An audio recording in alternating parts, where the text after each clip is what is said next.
Era el 7 de junio de 1981 y 8 pilotos israelíes estaban a punto de cometer un acto que la comunidad internacional calificaría de ilegal, que los analistas militares describirían como imposible y que la historia terminaría reconociendo como una de las misiones de ataque de precisión más audaces del siglo XX.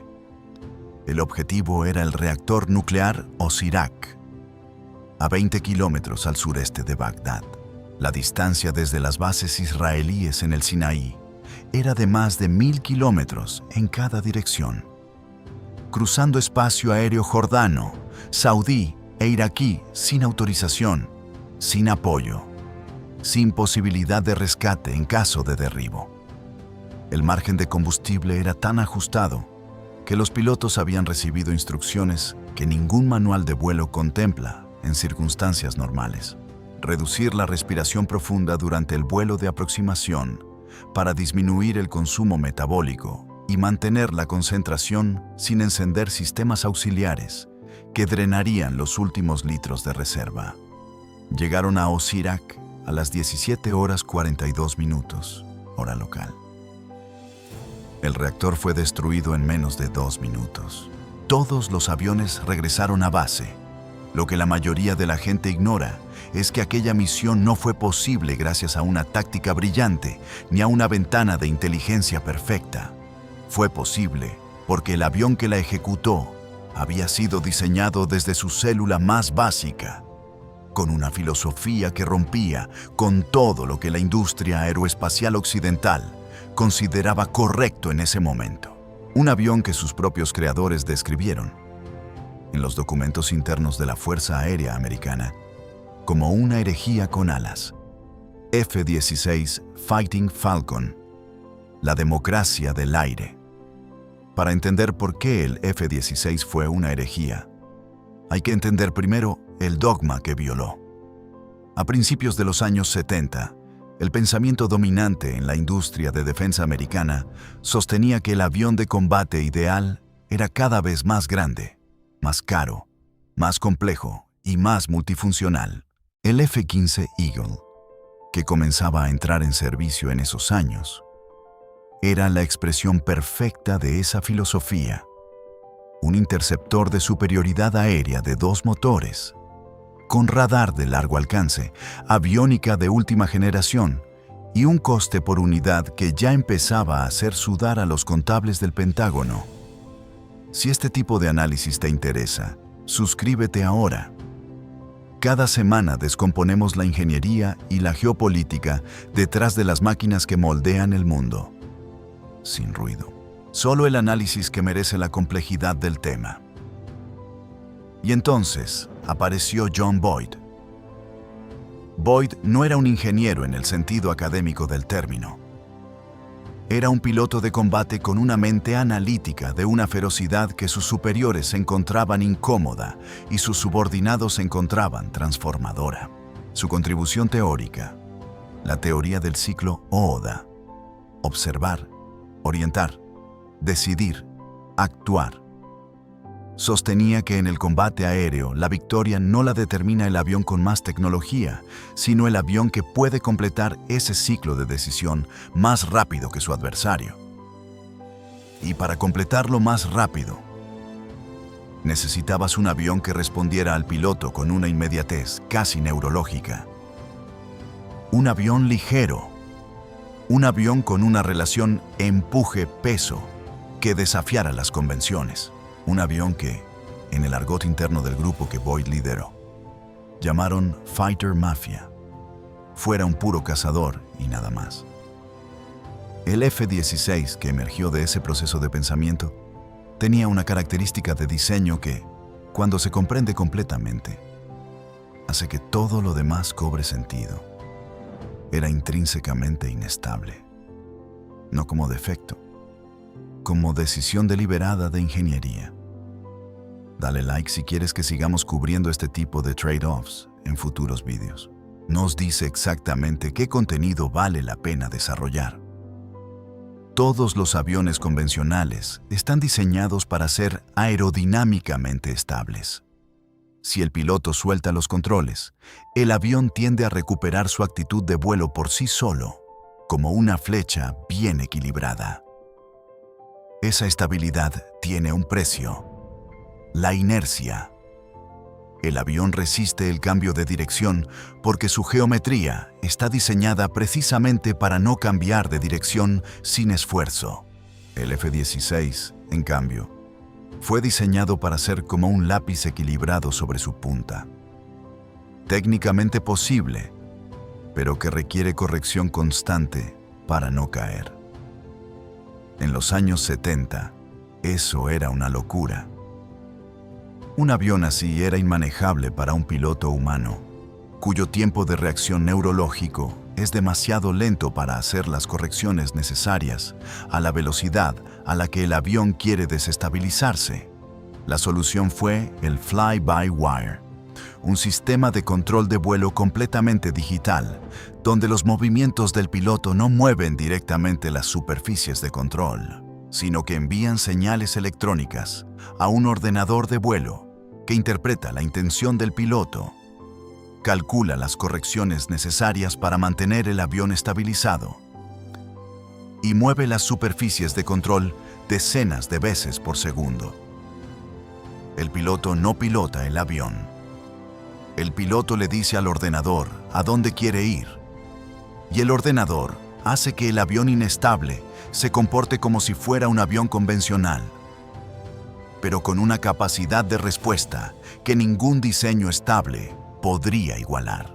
Imaginen conducir un coche de carreras donde el volante no está conectado mecánicamente a las ruedas, sino a un cerebro electrónico que traduce cada giro en la secuencia exacta de movimientos, que maximiza la velocidad en curva sin perder el control.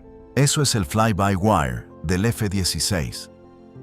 Pero esa decisión, construir un avión que sin asistencia electrónica caería del cielo en fracciones de segundo, tenía un coste que los ingenieros conocían desde el primer día. Si el sistema fly-by-wire falla, el avión no se vuelve difícil de manejar. Se vuelve incompatible con la vida. Bajemos el F-16 del cielo, porque en el cielo es una máquina que redefine lo que un piloto puede exigirle a la física. En el hangar es algo completamente distinto. Es el retrato de una filosofía que choca frontalmente con la realidad operativa de las fuerzas aéreas que lo operan. El F-16 fue diseñado con el principio de que la simplicidad de mantenimiento era tan importante como las prestaciones de vuelo, y en términos relativos, lo consiguió.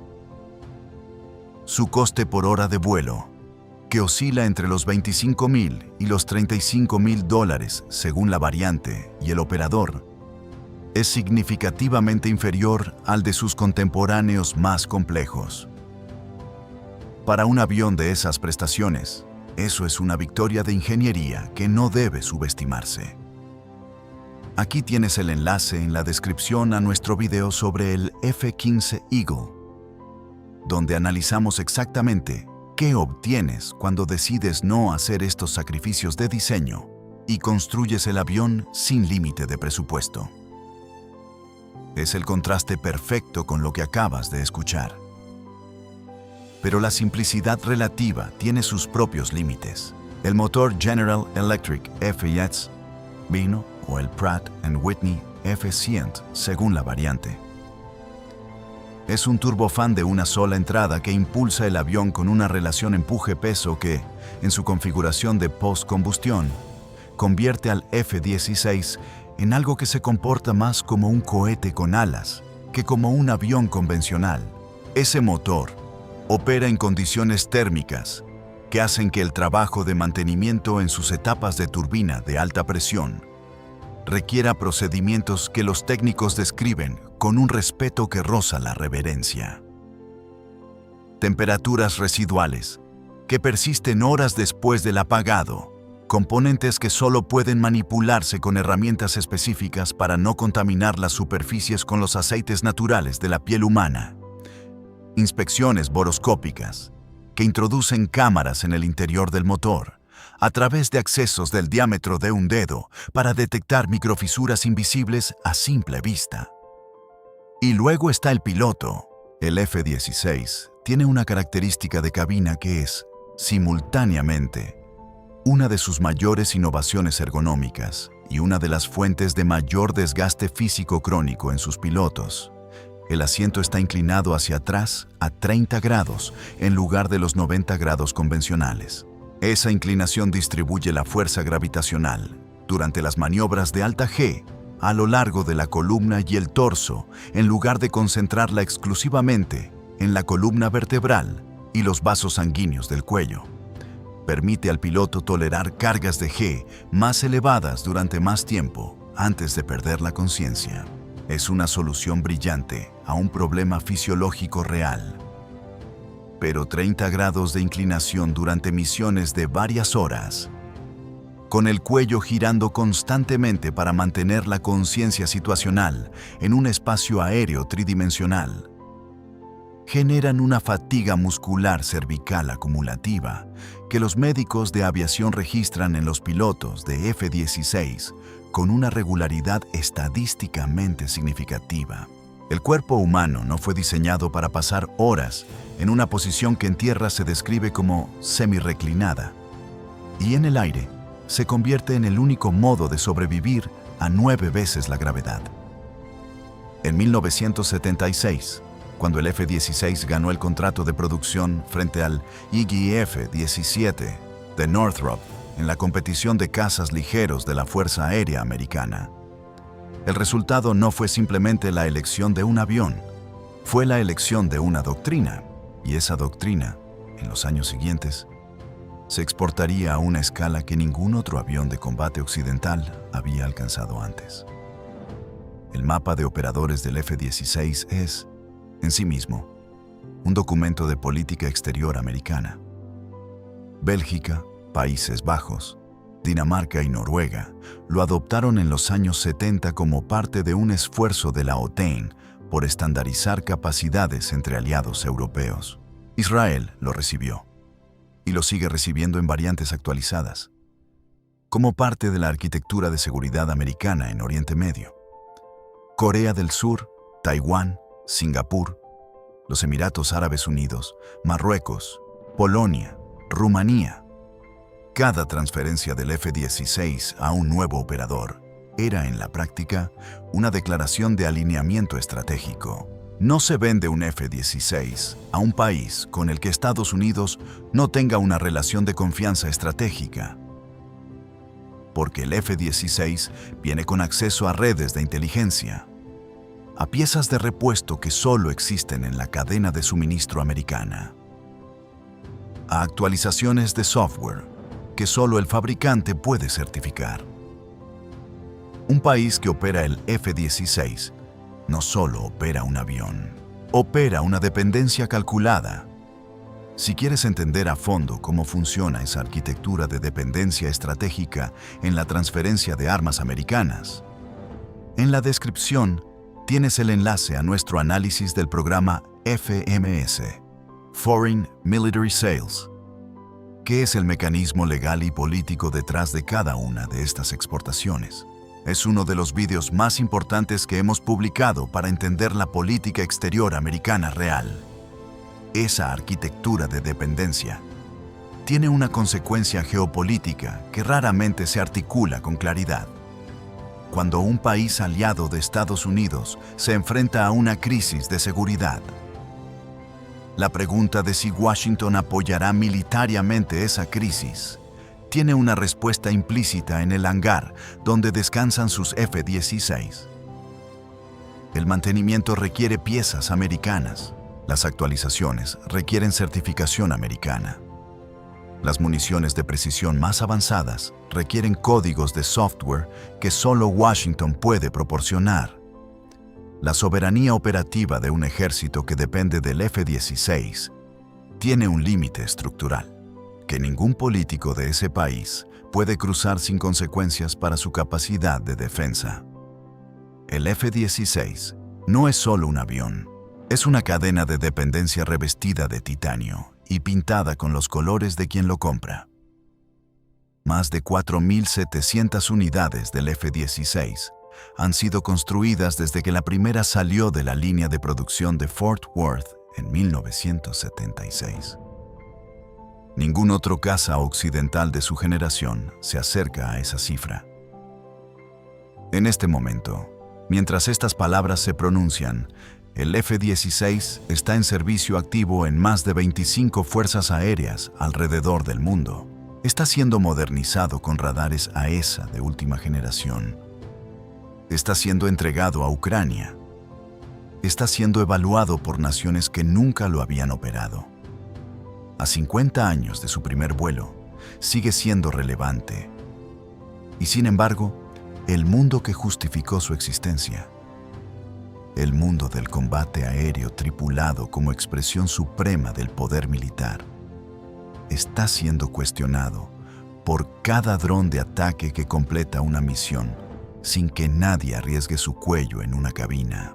Los sistemas autónomos no se fatigan, no desarrollan lesiones cervicales, no necesitan oxígeno a presión, no tienen familias que esperen en una base mientras el reloj de la misión avanza. El F-16 fue la respuesta a la pregunta de cómo hacer que el piloto humano fuera lo más eficaz posible dentro de los límites de su biología. El fly-by-wire, el asiento inclinado, la cabina de visión panorámica sin marcos estructurales en el frontal.